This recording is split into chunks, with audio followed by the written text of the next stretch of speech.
session, Scale versus Boutique, and we have some really powerful speakers here for you. So I hope you're excited. Rajiv, Kainaz, can we have Akhila is also here in the room? Yes, there you are. Please come up. Yep. Yeah, please just grab a spot. Sumeet's also here. There you are. Great.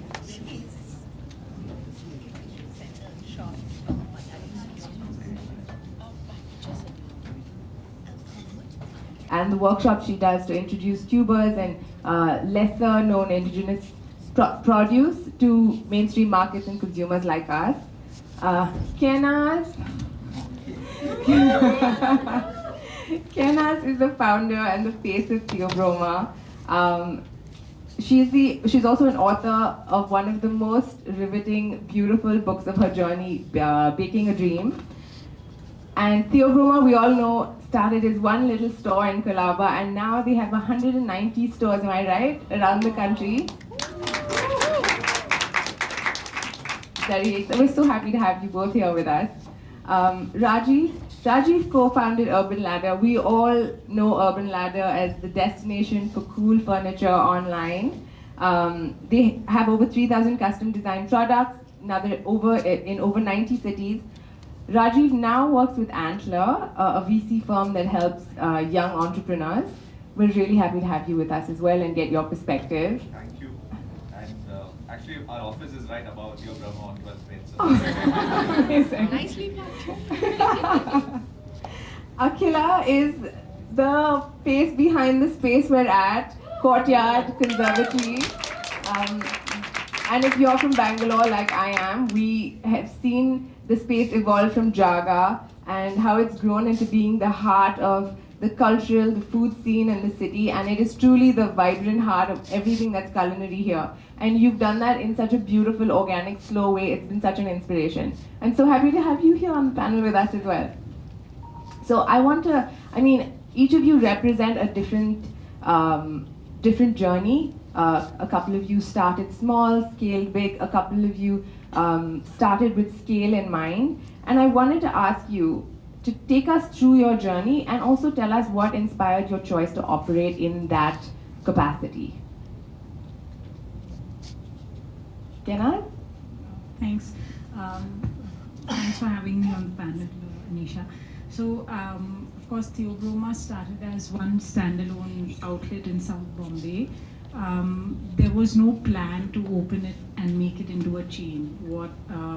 The extent of our plan was one neighborhood cafe, make things in small batches, have personalized service, and know your customers. Right? That was the extent of our plan. And I think for a long time I resisted the need to expand. There was a big demand for our products because we started out at a time when I think Facebook had just started. It was back then, and I came from a five-star hotel background.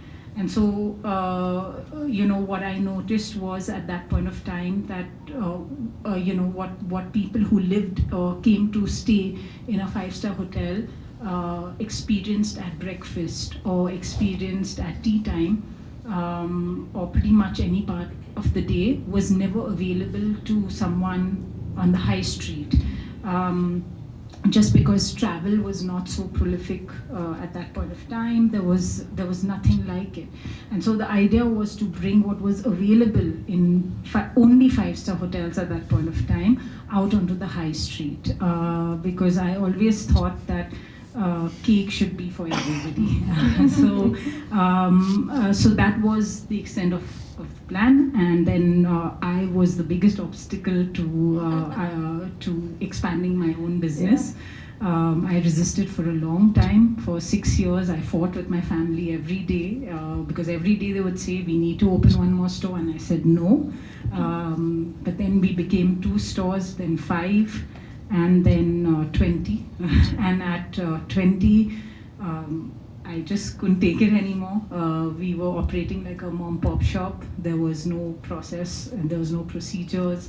There was no documentation, and I hated doing all those things that I just mentioned. Yeah. And so, but there was no way to move forward. And once you are on that journey, there's no way to turn back. So I think brands can metamorph from a standalone to a chain. But at any given point of time, I think it is very important that the leadership of the company knows who they are, have a clear vision of where they want to go, and then just sort of stick with that. Right. Thanks, Kainaz. Sumeet, tell us how, why did you choose to operate in this way? Why did you choose to stay boutique and work in this highly also niche space that you're working in? So I think, first of all, entrepreneurship for me happened very accidentally. I never thought I would end up being an entrepreneur. Nobody in my family has ever been an entrepreneur. It was basically, it started by a desire to try and grow my own food. When I quit law and I decided that okay, I need to take a break from the politics of work and just try and grow and be with plants and experience the joy of growing, etc., etc. And very soon, I was in a position where I had produce that I had to sell, and I couldn't consume all of it, right? So that's really how entrepreneurship for me started, by this need to sell produce to consumers. And it's been quite a journey for me, and that's really where the turning point from farmer to entrepreneur happened. And it's been always about trying to understand what consumers want.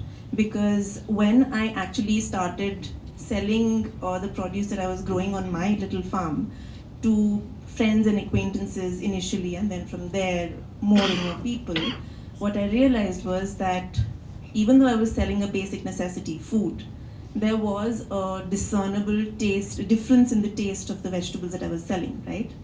And I just basically went along with what consumers wanted.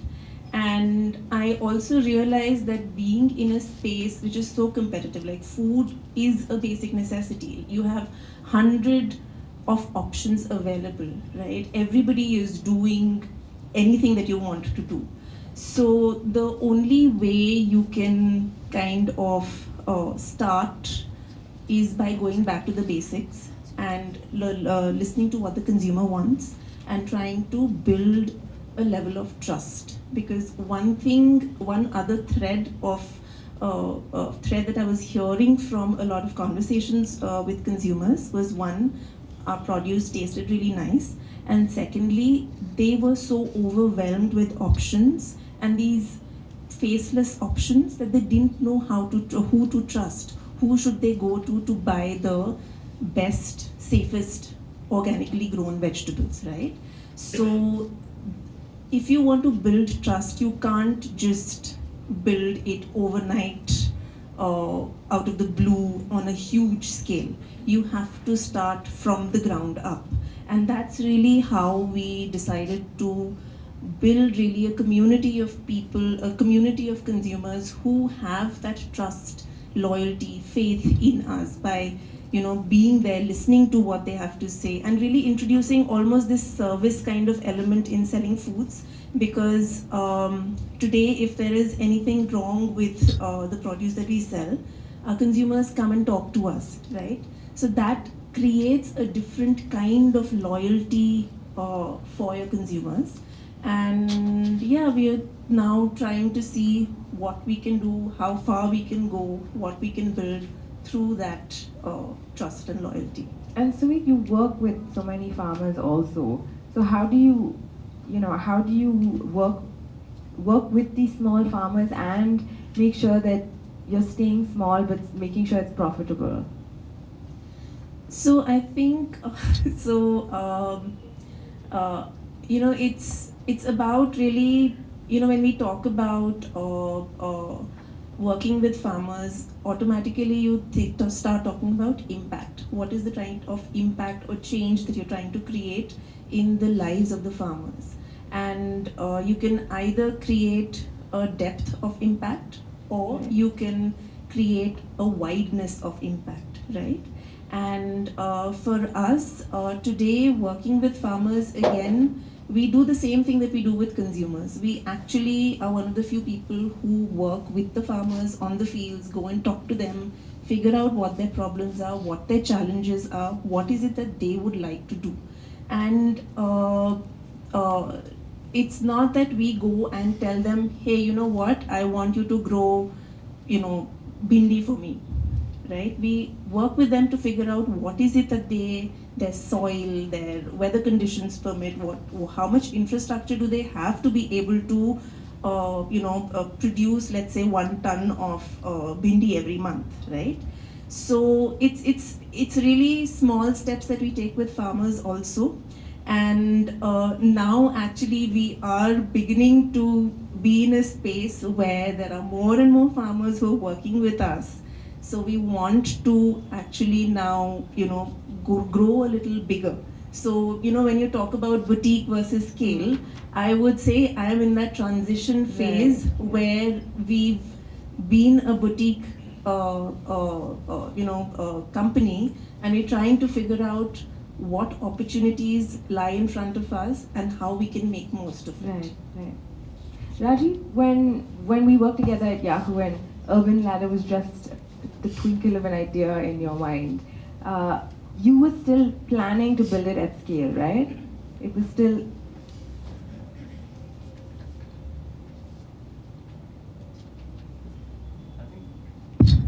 I think first of all, I'm probably the farthest away from this particular industry right now, but I used to be a proper nerd, not into, used to eat food, but that's about the food nerd part of it. But I think Anisha, when I was just leaving Yahoo, and Anisha used to be part of the same team at Yahoo. This was around more than a decade back. And I think, funnily, the idea was in the food business. When I actually decided to leave, I thank God I didn't start in the food business, because I think I would have sucked a lot. So it was actually around at that time, Ashish, my co-founder, and me used to study at IIM Bangalore together, and that's how we know each other. The original idea was actually to say that let's do something around gourmet food. And you used to see people go to fine dining restaurants, and there was just this laziness sometimes to go to restaurants. So, is there something where we can actually curate packs that you can literally, with very simple instructions, do at home?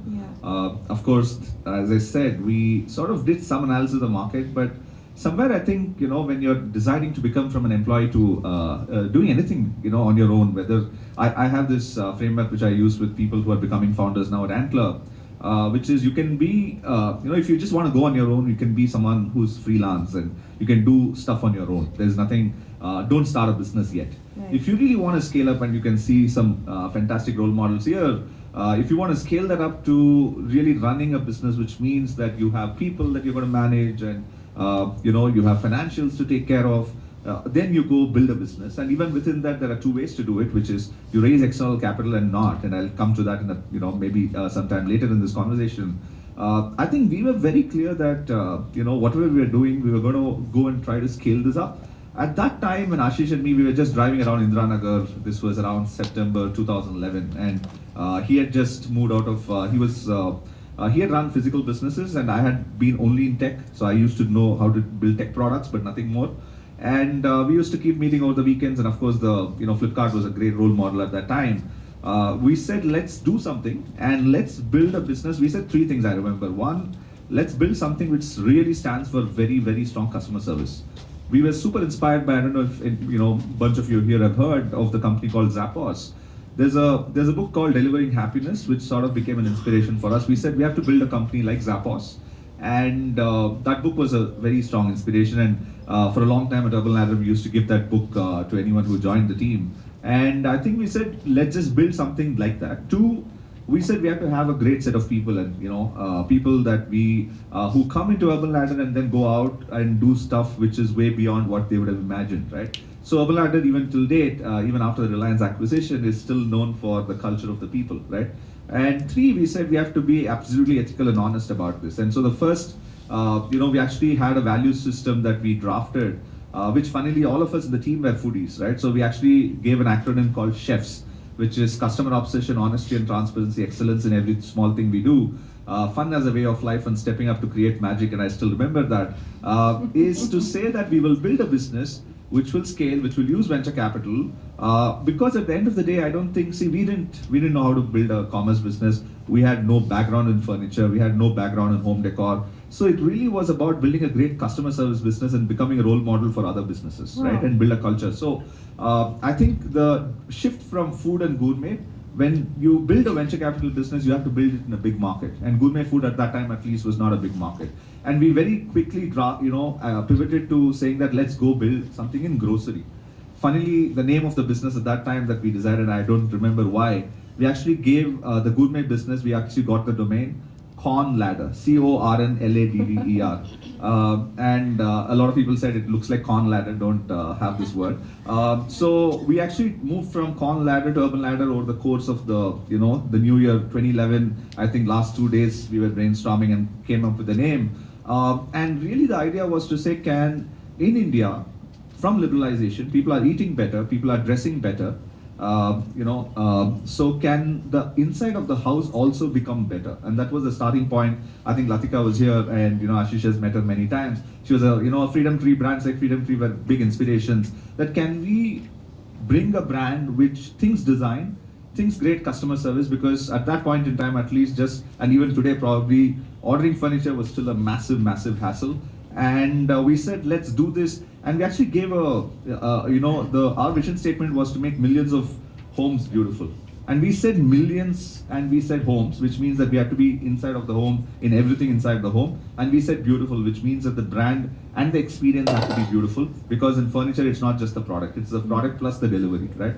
So we said, if this is the vision statement, let's do what it takes to build the business. And that was sort of the genesis of that, which is to say, we don't want to build a niche brand, which means that, we were all lower middle class, earned for maybe 5-6 years, not made much money. So we had to raise venture capital, because furniture, if you have to buy inventory, if you have to do all of that stuff, of course, it required money. So we ended up raising venture capital very, very early. Luckily for us, someone believed us so early. So that was the genesis of our life. Thanks, that was absolutely fascinating. Akhila, we have had the pleasure of watching Conservatory grow, and you've done it thoughtfully and slowly over the years. And what has that been like for you? Because that's also a very different journey compared to the others we're hearing, compared to Rajiv's, for example. Yeah, it's been thoughtful and slow, because that's really the only way I know how to do anything, actually. So I kind of started off as an architect, and as an urban designer, and everything in architecture and urban design happens very slow. Also, as you may know, and I was an architecture student in the 90s, which means we were filled with angst, about everything, in the world. And also, having traveled a bit, been to some really great cities, around the world. The angst for me always was, why doesn't Bangalore have a very accessible culture space, especially in just public spaces, right? That was a huge problem for me. And having traveled everywhere, and I think being, overly patriotic at that young age also, I kept thinking I have to come back and do something, right? And then I tried to come back and I do something, and I worked with the BBMP, and we all know how that goes. 2 years, I think it was like, hitting my head against the wall. And then, this is not going to happen there. So, we have this space. And I wanted to do my little urban design project here to see how we can bring some urban culture, into the city that is very Bangalore specific, and that people of Bangalore will be proud of as well. How this has happened is that actually we were never as much a food brand as we are now. When we just started off, it was more, culture in all its forms and ways. And that went okay till we had COVID come along. Right. And what we realized then was there was a lot of barrier to consuming art and culture at a point when people were just thinking about saving lives, you know. And what we found to have the least barrier to just bring people out was food. Oh, interesting. Yeah, food sort of somehow had that draw where people would, were okay to come out even just, after COVID, because I think the barrier to enjoy food, consume food is much lower than say music or dance or theatre. And that was just something that I think we caught on pretty quickly. Also, we had some great chefs at that point coming out of professional kitchens. We had Karan, we had Kavan, we had Ria and all these guys coming out. And somehow we just ended up being a space where we just opened it up for everybody to work at. So there was no plan as such. I think people adopted us more than we did, to them. And it just worked. And I think the plan was always to build the community, and the community told us what to do. And we just went from there. And the plan is to really grow that community, as much as we can. We don't plan to grow too fast. We don't plan to grow too big. We plan to just be where we are. We're going to be very much only a Bangalore brand, because I feel I understand this place. And we have a great team who's here, who's also constantly chipping in, and they are really showing me the way, where this place should go. So I feel all the decisions we take also is a group decision now. It's not just me, because I think my brains are fried between my kids and this place. So it's the team really doing most of it now. But that's the journey so far. It's really been about bringing art and culture to the city, to a place like Double Road that nobody wanted to come to, though. I think Lavelle Road is right here, but nobody wanted to cross that bridge and come this side, right? But I think it just shows that when a group of really creative people come together and they kind of make a space their own, a lot of things can happen. And you said something so interesting earlier on. You said small isn't necessarily against or the opposite of big, the way that we understand it. And it's about also building yourself into as a habit into people's lives. I thought that was so interesting.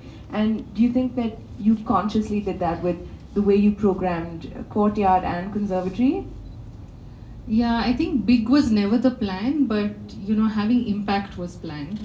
We really wanted to make sure that whatever we're doing was things that people would enjoy in Bangalore, because we know that the crowd here is well traveled, they're educated, they're exposed to a lot of things, but the best in experiences they have here is probably a brewery, right? And that's not something that we wanted to grow on. So yeah, I think. Sorry, I lost your question. What was that again? Did you plan to make to build the programming at Courtyard and Conservatory as a habit?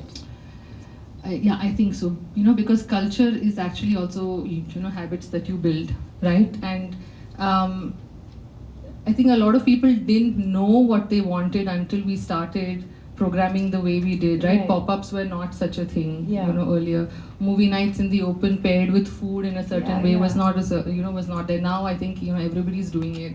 But I think we wanted to kind of be that park where everybody would come to and inculcate a habit of being along with community. I actually think that a place like Courtyard should not exist, actually, right? Because I think a lot of the programming that we're doing should be happening at Lal Bagh, or it should be happening at Kavan Park, because it should be accessible to all. And all the creative people of the city should be given that access to the largest largest public space there is to go and express themselves, right? And when you see all these creative people at one space coming out every day, then the culture of the city grows a lot.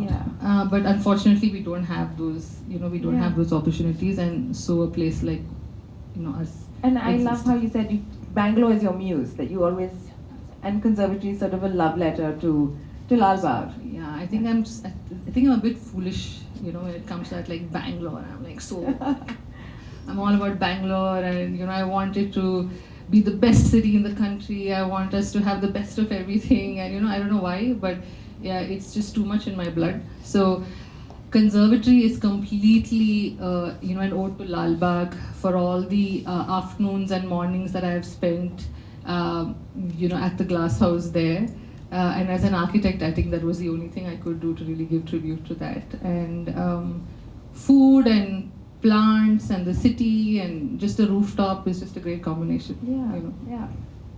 Kainaz, I remember we had a conversation way back, and you were telling me about how you were struggling with the way things were at the time when you were at that cusp of growth. And I feel like something that you did really interesting was that you didn't franchise because you wanted to have control over the quality, and you didn't want to dilute that as you grew, right? Will you tell us a little bit about what that means and the challenge that brings as you scale? So I think what happened was, as you said, I didn't want to grow, but and I certainly didn't want to franchise. I didn't have too much of a choice. I actually, in many ways, our initial growth was organic, and once we got private equity funded, then there was just no turning back, because I think what a lot of people don't realize is that once you take someone's money to grow, you then have a responsibility to ensure its success. So I really, I think when we got private equity funded, we were still a mom pop shop. The way we were operating, we had no systems and procedures. I sometimes wonder, why they invested in us. But we didn't have any systems and procedures. There was no standardization. The recipes were in our heads, in rough books, double-lined rough books. It was a mess. There was, every single decision, whether small or big, even to change a doorknob, was taken by the family. And when we got our first professional CEO, it was, literally the door of my chocolate room had broken, the knob had come off, and it took us 3 months to replace it. Because until we had got, permission to spend 3,000 rupees from from the head office, which was at that point headed by my father, we couldn't change it. And it was from that stage where very, very grudgingly, because I myself hated the process of documentation because it is such a painful process, but very grudgingly from that point of time, to convert it into a company that functions not only on standardization of product, but consistency. Today, the reason, what I'm proudest about in Theobroma is that we have so many people have said, wherever we go in the country, your product tastes the same. And for me, that is my biggest achievement in Theobroma, that we've managed to do that from where we came.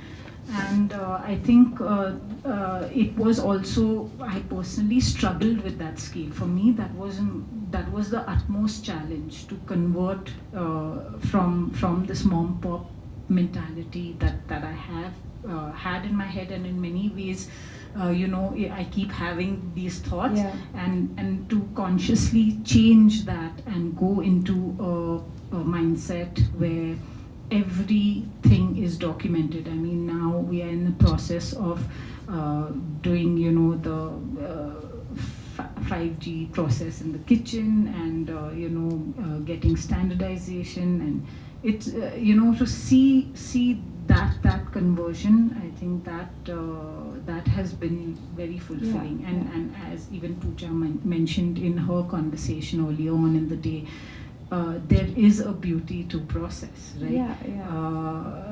Because it makes your life so much easier. Right. it's horrible to do, but it makes your life, very easy. And I think that was, one of the biggest challenges. No, I think that's we amazing faced. that you were able to have products taste the same across cities. That's incredible. Yeah, I think also that is a journey. It's not a one-time thing. Right. Because now we have specially a dedicated team to check on the regular products across the country. Saima sitting in the audience, she's been with us since we were 12 stores old, and today when she's heading her own kitchen, even though she's made the product for years, and she can probably make it with eyes closed, there are inconsistencies because in India also the raw material coming in is not standardized. So even getting the consistency, I mean, I know at one point of time I was fanatical about weighing the water for the bread, and to make the team understand that took us not months but years about the importance of it. And then it all came crashing down because every bag of flour that we opened had a different water absorption rate. So even within the same batch. So, the team looked at me and said, well, you told us to weigh the water. Yeah. Now this is the product with weighed water. So what do you do? Right. And, we had to pave our way through that and still find a way to weigh water. So now I'm very happy to report that every bread loaf that gets made is made with weighed water. I'm going to go back to something you said a little earlier. Yeah. You said that taking money is a big responsibility because Yes. you owe a certain outcome. Yes. And the way that media often reports taking VC money or invest angel funding, it can sound glamorous and can sound like a quick way to get into where you want to go. Yeah. And Rajiv, I'd love to hear from you as well on that. Tell us, what is the unglamorous side that we don't get to see, that the media doesn't tell us about? Of taking people's money? Yes. You're not in jail. That is a good place to start. But the unglamorous thing is that you are doing the tough work, and still, investors get probably the same amount of returns as you do, because they've put in the money, and it's fair. But to someone who has worked to the bone, it does seem unfair, even though logically it is fair. And I think the unglamorous side is that you have to show up every day, right? Whilst they come in for once a month reviews and tell you exactly what you're not doing. And again, what is important, I think, for entrepreneurs when they take someone's money is that they have to not focus on who's giving them the maximum money for their organization or their brand, however tempting it may be, because you're only selling part of your brand. You still are the brand, and it rests on your shoulders. So the responsibility of giving that return, and they are coming in because they believe in your story. So the responsibility of returning that money with interest, with 5x, 10x, whatever the multiple is, in a finite time, rests on the promoter's shoulders. Okay. So that is a huge responsibility to take. So it should not be taken lightly. It is easy to get caught up in the fact that suddenly your bank balance is 10x of what it used to be. Suddenly you get a salary after years of working without a salary. It's very easy to say, oh, now we have the money to buy imported machines, now we have the money to do this, but is that machine going to give you 10x the return so that you can then return it to the investor? That's what you have to live with every day. So that also gives you sleepless nights, and it's a big responsibility. So you have to be ready for that. Right. That is so good. Thanks for sharing that. And Rajiv, I know you have been in the unique position of being on both sides. So I'd love to hear what you have to say on that. I would still prefer that side, because I think once you're a builder, you're always you always want to build stuff, and now of course I play the other hat. I think it's probably worth taking 2-3 minutes to understand how this money works, so that for people who are even at any point in time imagining taking this money, I think it's important. Yeah, right? we'd love to hear that. So maybe it's a slightly longer drawn out thing. So see, there are different kinds of people who can give you money, right? Banks can give you money, but banks take money from people like us and give to others, which means that they really want to give the money back. They can't afford to lose that money. So it comes with a lot of guarantee, and you have to be someone who's making sure that you're returning the money. So banks offer in a very financial way. That kind of money works where you don't want to give up equity on your business, like founders have to. So that's one kind of money. You can also take money from strategics, from corporations, which works in a particular way. But when you come to venture capital, and whether that's, let's say, just to simplify, maybe I'll call it out as 3 stages. One is very late stage, where you are taking venture capital money, private equity money, before you really go do an IPO, right? Where you're already profitable, you're in the throngs of being profitable, and you raise money. The risk is lesser. You're not going to mostly shut down from that point onwards, but it's still very difficult to understand how much return you might get by listing your company, right? So there is still that ambiguity. So that's, let's say, late stage venture capital. There's mid stage venture capital, growth capital, which is the kinds that Theobroma has raised, which is where you're taking capital to really scale up, right? You're still probably profitable, not profitable. That's lesser important. It's really you're raising capital to invest in technology, invest in supply chain, invest in people, invest in marketing, and really scale up in a way which is you're going to scale up almost integer multiples every year. If you're scaling up 30%, 40%, bootstrapped every year, you're going to probably scale up 3x, 4x every year, right? And then there's very early stage venture capital, which is very similar to the likes of what Antler, where I run Antler in India, does. We provide 2 crores for 9%, where we actually give a valuation of around 20-25 crores, right?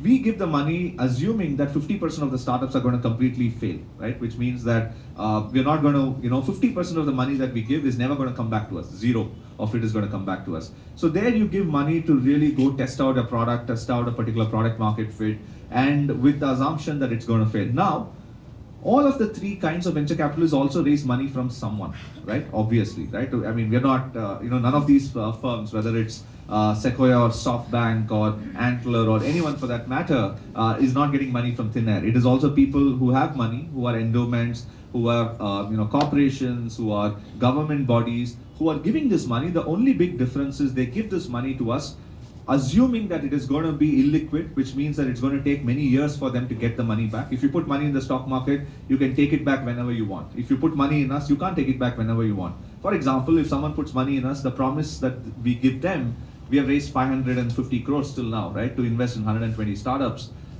When do we return the 550 crores? We are only promising those folks we have raised this money from. We're telling them that we'll give this money back in the next 10 to 12 years. Okay. So now my money is locked up with you. You're telling me you're going to give it in 10, 12 years. It's not liquid. I can't go sell it in an open market. How the hell am I going to trust you? And what if after 10, 12 years it becomes 0, right?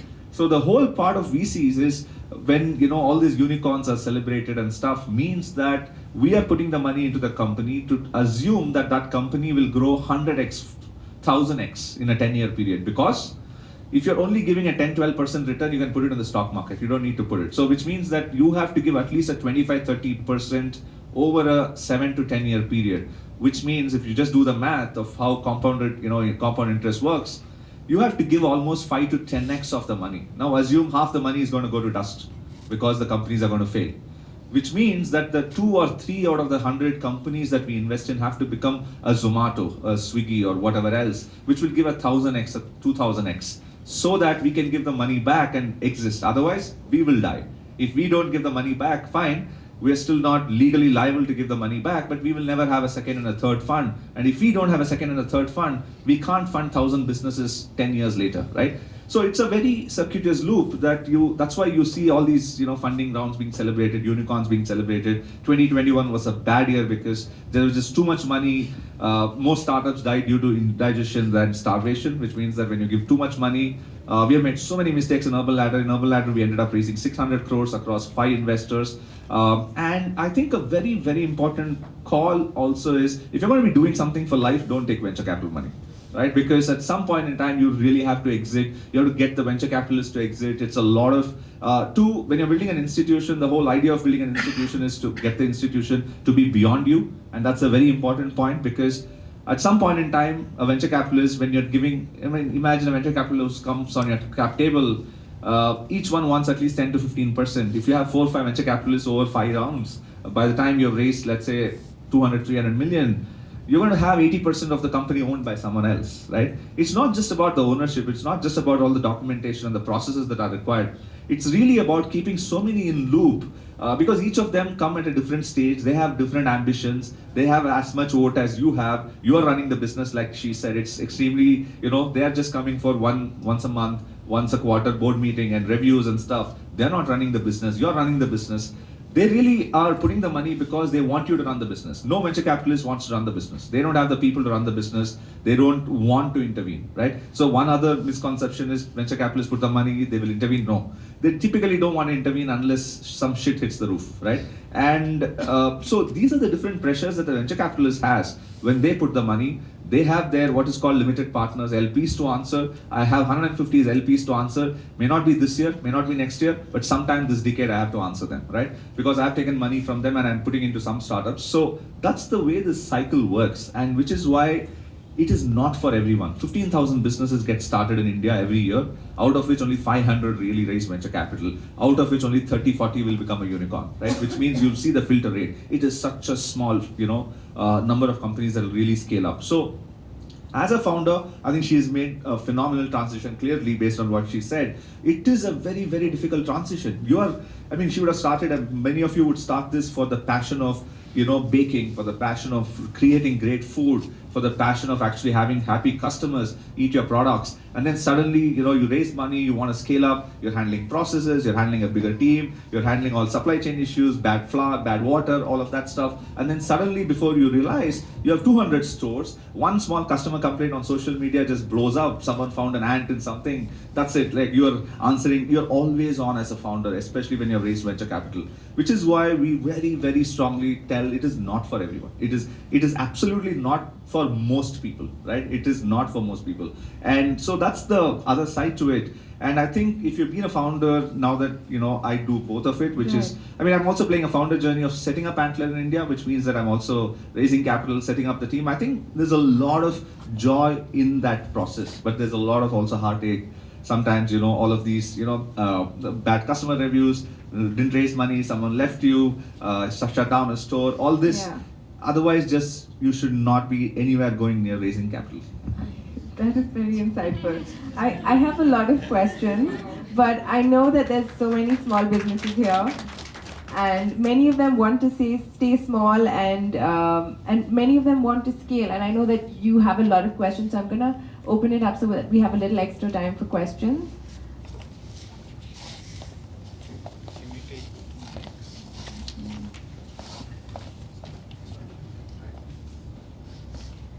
Anyone that has a question?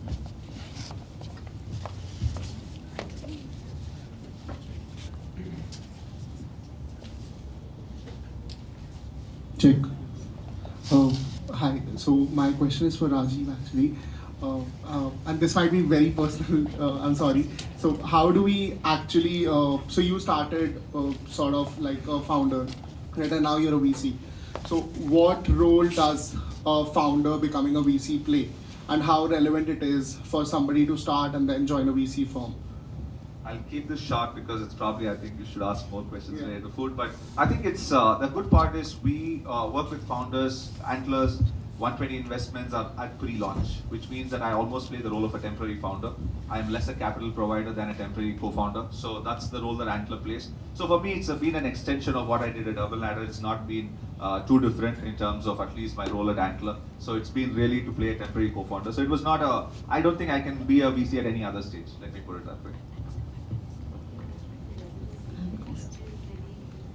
So one of the things that we do, and thanks for pointing that out. We actually do something called the residency, and we've had a bunch of food brands, not in the traditional sense of food services, but for example, there's a brand called Gladful, which is actually protein for kids. And Parul, when she came into what we call the residency, she actually was right at the concept, inception stage of this. So what Antler does is really work with her, go through what it takes to really start a company, align the vision, what should be the values, the early supply chain, how do you do a lot of customer testing. And Parul comes with 15 years of experience in Cadbury's and the likes, so no one can teach her how to build a brand.